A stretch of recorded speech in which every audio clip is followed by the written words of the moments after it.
Денешната тема на ова пресконференција е слобода и правда. Почитувани, притисоците, казните и рекетирањето на граѓаните и фирмите се синоним за владењето на ВМРО ДПМН и Груевски.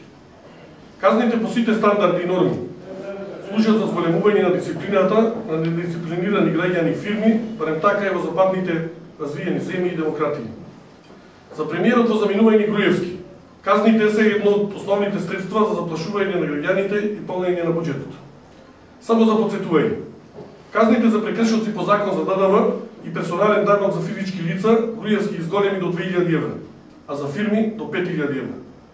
Наместо поддршка на малите и средните предпријатија, Груевски до 2010 година со изрекување на казни до 22.000 евра директно придонесе за нивно затварање. Казни за брзо возење изголеми до 300 евра, за погрешно паркирање од 250 евра, за регистрирано возило до 500 евра. Премиере во заминување Груевски, го исцедивте и осиромашивте народот, само да го истерате за беганиот проект Скопје 2014. Почитувани граѓани, со оваа програма, после 5 јуни, новата влада на СДСМ, начело со идниот премиер Радмила Шекеринска, ќе ја промени казнената политика. Ќе ги намалиме даноците и како принцип пред се ќе ја воведеме помената, а доколку прв пат се казнува, граѓанинот ќе биде со минимална казна. Ќе се укине годишниот данок на вкупен приход на малите компании, како и данокот на капитална добивка. Граѓани со вкупен недвижен имот до 50.000 евра нема да плаќаат данок на имот. Повторувам, граѓаните кои за своите куќи и станови со вредност под 50.000 евра нема да плаќаат данок на имот.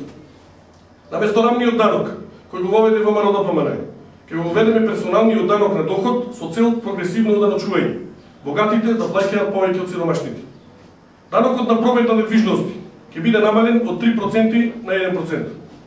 Царините на увоз на суровини и репроматеријали ќе ги укинеме, што директно ќе придонесе да се зголеми обемот на работата на фирмите.